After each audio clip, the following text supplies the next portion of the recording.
Bismillahirrahmanirrahim. Assalamualaikum warahmatullahi wabarakatuh.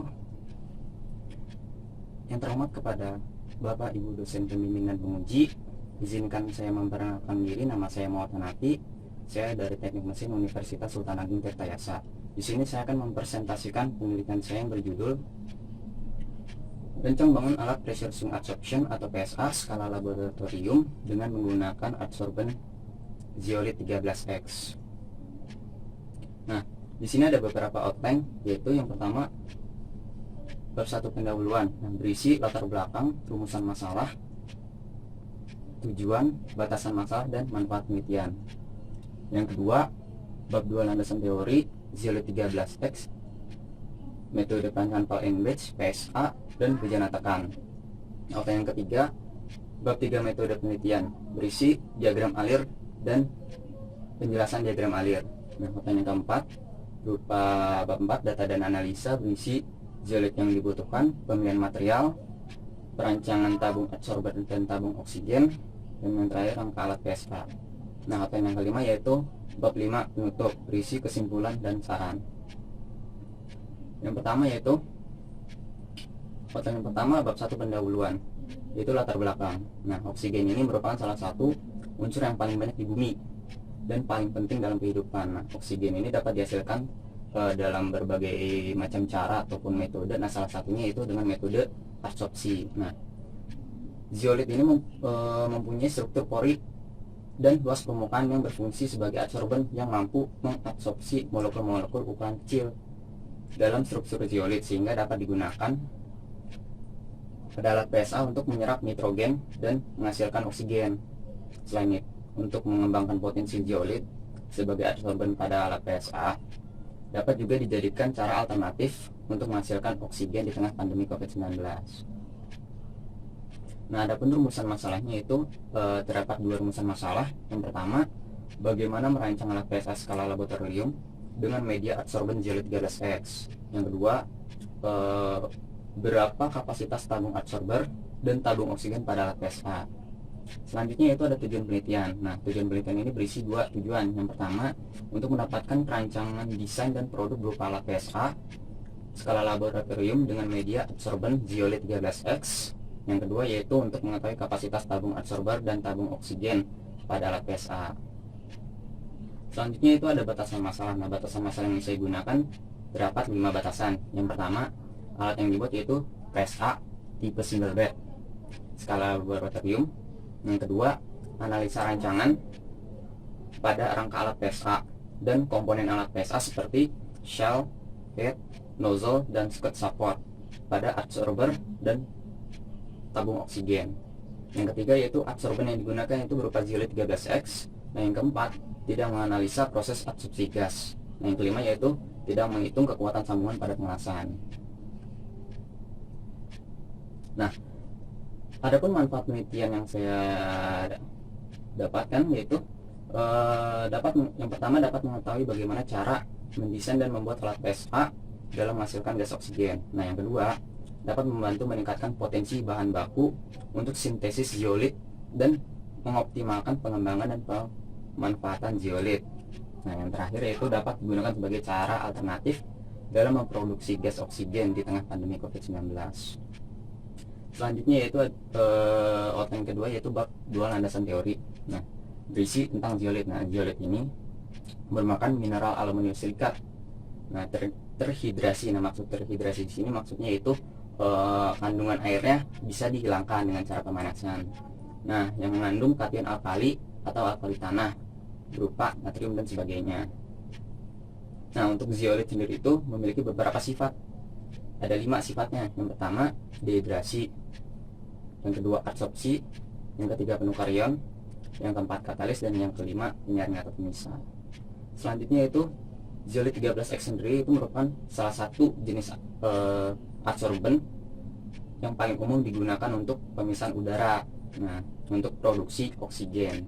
Nah, untuk zeolit 13 ini memiliki rumus seperti pada slide yang ditampilkan dan mempunyai diameter pori kurang lebih 8 angstrom serta memiliki rasio silikon per aluminium yaitu 1 sampai 1,5, sehingga zeolit 13 ini dapat dikatakan zeolit tipe silika rendah.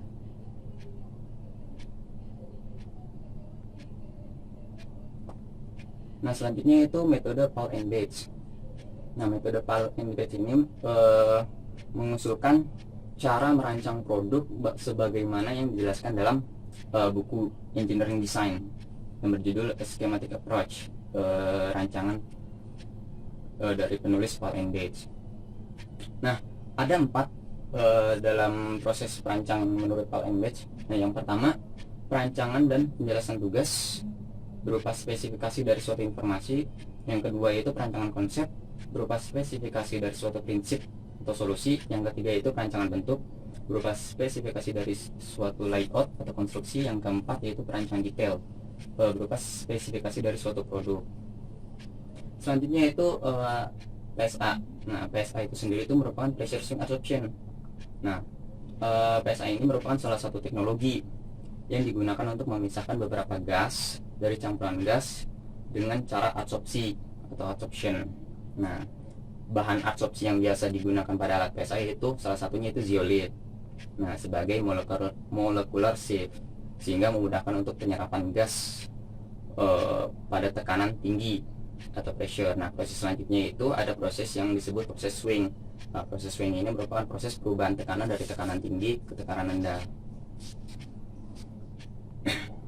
Nah, untuk alat PSA sendiri itu memiliki siklus. Nah, satu siklus itu alat PSA terdiri dari 4 langkah. Nah, langkah yang pertama yaitu proses pressurization atau penaikan tekanan pada tabung absorber.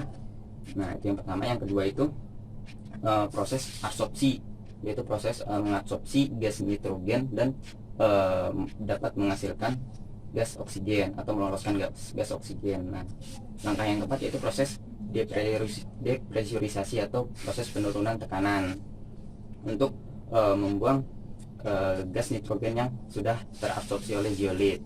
Nah, yang ketiga yaitu proses purging, gas oksigen yang sudah dihasilkan dari atas menuju ke dalam tabung absorber untuk lebih menghilangkan gas nitrogen yang masih tersisa.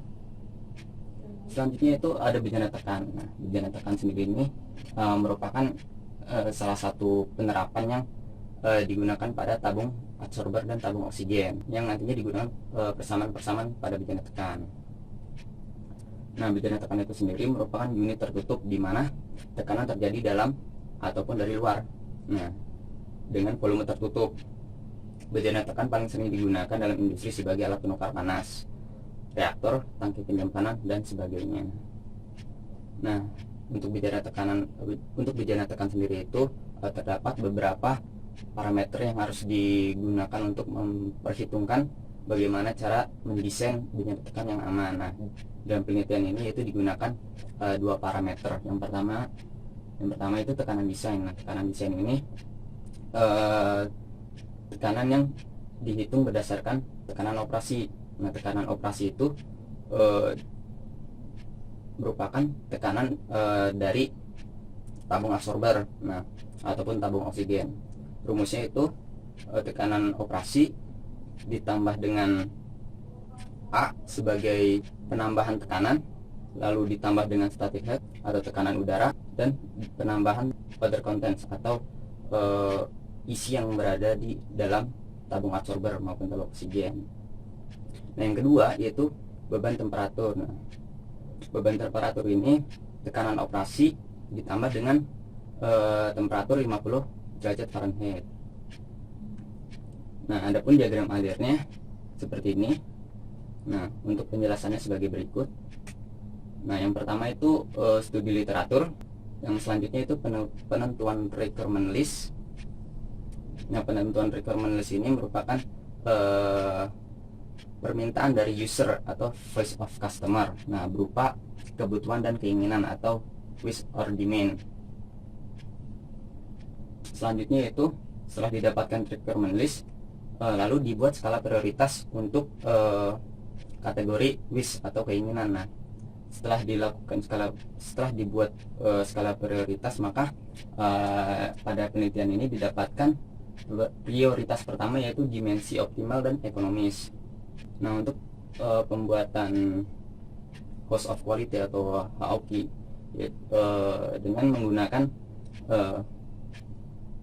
customer requirement dan technical requirement. Nah, di sini technical requirement ada daya kompresor, tekanan operasi, laju alir, volume udara atau feed, kapasitas absorber, tingkat kebisingan, kadar oksigen, dan biaya. Nah, setelah dilakukan pembuatan HOQ, maka nanti akan didapatkan skor, persentase, dan ranking. Nah, untuk hasil tersebut dijadikan sebagai spesifikasi dari alat PSA. Setelah itu didapatkan spesifikasi alat PSA, terdapat 4 spesifikasi. Yang pertama itu tekanan operasi maksimum 7 bar. Yang kedua itu kapasitas absorber 1,5 sampai 2 kilo. Yang ketiga itu kemurnian produk O2 kurang lebih 90%, diharapkan 90%. Dan yang keempat itu dimensi optimal dan ekonomis. Selanjutnya itu untuk konsep desain sendiri, yaitu udara dimasukkan, lalu disparasi, selanjutnya dikeluarkan. Nah, untuk fungsi dimasukkan ini memiliki subfungsi, yaitu yang pertama udara dikompres, yang selanjutnya itu udara disaring atau difilter untuk dihilangkan airnya. Yang ketiga yaitu laju aliran diatur. Selanjutnya yaitu fungsi kedua yaitu disparasi. Nah, fungsi disparasi ini memiliki subfungsi lagi. Yang pertama N2 diabsorpsi dan selanjutnya O2 dikeluarkan menuju tabung oksigen. Nah, untuk fungsi ketiga yaitu dikeluarkan memiliki subfungsi lagi. Nah, yang pertama itu O2 ditampung pada tabung oksigen. Nah, selanjutnya N2 dilepaskan pada saat proses depresurisasi dan proses purging. Selanjutnya itu penentuan varian terbaik. Nah, penentuan varian terbaik ini dilakukan untuk mendapatkan varian alat yang terbaik. Nah, terdapat 4 varian, yaitu tipe bed atau kolom, mekanisme valve, sumber energi listrik, dan tabung produk O2. Nah, untuk masing-masing variannya itu ada single bed, double bed, otomatis, manual, menggunakan listrik PLN atau akumulator, dan yang terakhir itu menggunakan 2 tabung O2 ataupun 1 tabung O2. Nah, setelah ditentukan varian dari alat PSA ini, maka disusun pada tabel yang terdapat 16 varian pada alat PSA, dan harus dipilih varian yang terbaik dengan pertimbangan-pertimbangan tertentu. Nah, untuk menentukan varian yang terbaik yaitu digunakan tabel pemilihan varian terbaik pada alat PSA. Nah, setelah dilakukan penentuan varian terbaik, didapatkan varian 10 dengan spesifikasi single bed, tipe single bed, mekanisme valve manual. Selanjutnya itu menggunakan listrik PLN untuk kompresornya, dan yang terakhir yaitu pada tabung oksigen, yaitu digunakan 1 tabung. Selanjutnya itu proses perancangan alat PSA. Nah, perancangan alat PSA ini berupa proses perhitungan menggunakan persamaan bejana tekan. Nah, selanjutnya itu proses pembuatan gambar detail atau dengan menggunakan software CAD. Nah, selanjutnya itu proses pembuatan alat PSA berupa manufaktur dan proses assembly. Nah, selanjutnya itu proses pengujian alat PSA, yaitu berupa pengetesan kebocoran pada alat PSA. Dan yang terakhir itu alat PSA dapat digunakan untuk proses absorpsi. Nah, selanjutnya itu outline yang keempat berupa bab 4 data dan analisa. Nah, di sini untuk mencari zeolit yang dibutuhkan digunakan neraca massa. F atau fit sama dengan P atau produk ditambah dengan W atau Wes. Nah, selanjutnya itu yang kedua, setelah dilakukan perhitungan neraca massa, maka didapatkan N2 yang terjerap pada zeolit. Nah, dihasilkan 0,9415 mol per menit. Nah, yang ketiga, setelah didapatkan hasil N2 terjerap, maka massa zeolit yang dibutuhkan dapat dicari dengan menggunakan data N2 terjerap dan adsorpsivitas zeolit 13F terhadap N2. Didapatkan adsorpsivitas N2 sama dengan yaitu 0,0007 mol N2 per gram zeolit. Nah, ini berdasarkan penelitian Mofarahi dan Sokro 2013. Maka didapatkan zeolit sebesar 1,681 kg. Nah, yang keempat, setelah diketahui densitas zeolit yaitu sebesar 850 kg per meter kubik, maka volume zeolit dapat diketahui yaitu sama dengan 1,98 liter. Selanjutnya itu proses pemilihan material. Nah, proses pemilihan material ini dilakukan dengan beberapa tahap. Nah, tahap pertama itu berupa translation. Nah, translation ini terdapat 4 bagian, yaitu pertama function. Nah, function ini berupa fungsi. Nah, fungsi alat PSA itu untuk menahan beban internal berupa tekanan udara dan berat zeolit pada tabung absorber. Itu yang pertama. Yang kedua, constraint. Nah, berupa panjang bejana sudah ditentukan dan material tidak mengalami yielding hingga tekanan 210 MPa. Nah, selanjutnya yang ketiga itu objektif. Objektifnya ini yaitu massa atau material diminimalkan. Yang keempat itu free variable atau variabel bebas berupa pemilihan material tabung absorber atau bejana tekan. Selanjutnya itu tahap screening. Nah, tahap screening ini setelah didapatkan material indeks sigma Y per rho dan dengan menggunakan grafik strength density didapatkan material zinc alloy, steel, nickel alloy, dan copper alloy. Nah, tahap ketiga yaitu pada tahap ranking. Nah, tahap ranking ini kandidat material yang dipilih diurutkan berdasarkan parameter objektif, yaitu massa material diminimalkan. Maka dipilih material indeks yang terbesar, yaitu material baja karbon atau steels. Nah, yang keempat itu tahap informasi pendukung pada material baja karbon yang digunakan untuk bejana tekan. Nah, material baja karbon itu banyak digunakan pada boiler dan pressure vessel, dan alat lainnya seperti heat exchanger, piping, dan pada alat atau komponen lainnya yang digunakan pada temperatur menengah, di mana memiliki kekuatan yang baik dan keuletan yang dibutuhkan. Selain itu, faktor lainnya seperti biaya, ketersediaan, dan kemudahan dalam fabrikasi. Nah, selanjutnya itu ada perancangan tabung absorber dan tabung oksigen. Nah, pada perancangan tabung absorber dan tabung oksigen ini digunakan persamaan bejana tekan. Nah, untuk persamaan cylindrical cell yaitu digunakan rumus pada slide di samping. Nah, untuk penjelasannya itu P sebagai tekanan desain, R sebagai radius, S sebagai allowable stress, E sebagai efisiensi, P yaitu tekanan desain, dan ditambah dengan corrosion allowance atau penambahan ketebalan untuk korosi. Nah, untuk ellipsoidal head itu hampir sama dengan cylindrical cell persamaannya. Nah, untuk nozzle di sini untuk TRN merupakan tebal yang dibutuhkan untuk nozzle. Nah, untuk skirt support yaitu rumusnya itu W atau beban yang ditahan oleh skirt support di atasnya. Nah, untuk D itu diameternya, dan untuk S itu merupakan allowable stress, dan E merupakan efisiensi. Nah, selanjutnya itu didapatkan hasil perancangan yang tadi sudah digunakan bersama bejana tekan. Nah, di sini didapatkan hasil rancangan berupa shell dengan tebal 2,3, diameter luar 94,4, diameter dalam 94,4 dengan tinggi 283,2 mili.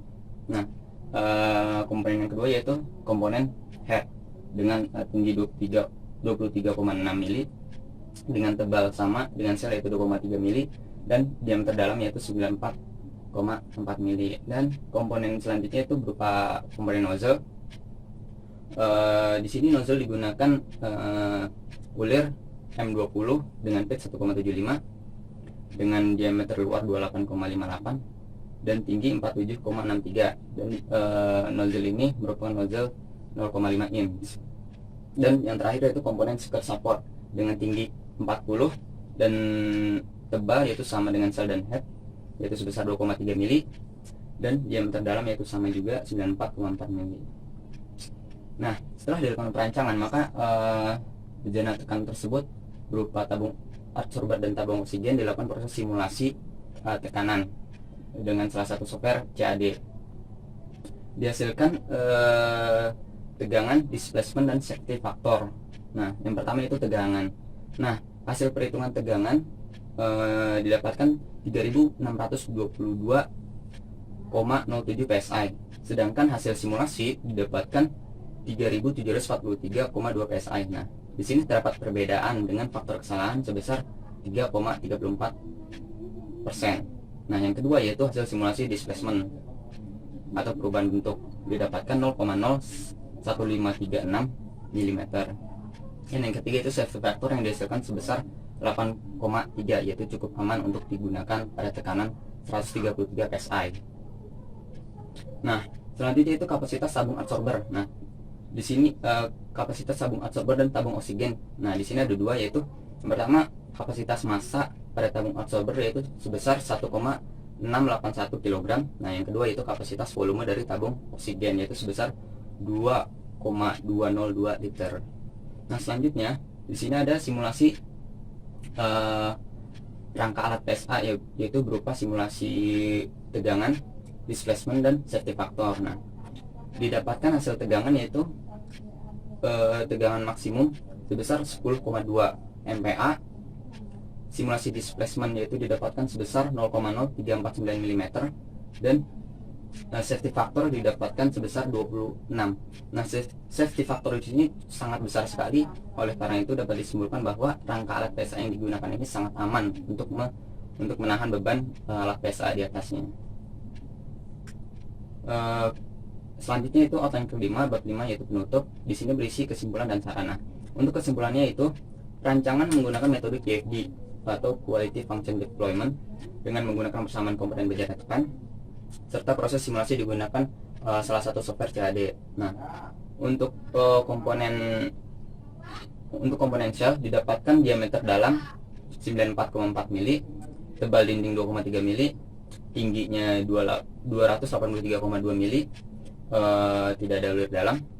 Untuk komponen head yaitu didapatkan diameter dalam 94,4 mm, tebal dinding 2,3 mm, tingginya 23,6 mm dan tidak ada ulir dalam. Untuk komponen skirt support didapatkan diameter dalam 94,4 mm, tebal dinding 2,3 mm, tingginya 40 mm dan tidak ada ulir dalam. Dan untuk komponen nozzle tidak didapatkan diameter dalam. Nah, untuk tebal dindingnya itu sekitar 5 mm. Nah, untuk tingginya itu 47,63 mm dan menggunakan ulir dalam sebesar M20 kali pitch-nya 1,75 mm. Nah, untuk kesimpulan yang kedua yaitu kapasitas tabung pada alat PSA yaitu kapasitas massa pada tabung absorber yaitu sebesar 1,681 kg. Nah, yang kedua kapasitas volume pada tabung oksigen yaitu sebesar 2,202 liter. Nah, selanjutnya itu ada saran. Nah, saran pada penelitian ini yaitu ada 3. Yang pertama, ketebalan material plat pada tabung absorber dan tabung oksigen hasil pelancangan seharusnya digunakan plat yang lebih tipis agar safety factor menjadi lebih kecil dan dapat meminimalisir beban dan biaya. Yang kedua yaitu material yang digunakan pada rangka alat PSA sebaiknya digunakan dimensi material yang tepat agar safety factor yang dihasilkan lebih kecil lagi dan menghasilkan beban alat yang lebih ringan dan lebih minim biaya. Nah, yang terakhir yaitu sebaiknya pada alat PSA digunakan double filter atau triple filter agar meminimalisir air yang masih terbawa masuk ke dalam tabung absorber karena itu dapat mempengaruhi proses absorpsi. Nah, untuk gambar alat PSA-nya yang sebelah kiri itu berupa hasil rancangan pada software CAD dan yang sebelah kanan merupakan hasil proses pembuatan alat PSA berupa manufaktur dan proses assembly. Itu saja yang dapat saya sampaikan. Kurang lebihnya mohon maaf. Wassalamualaikum warahmatullahi wabarakatuh.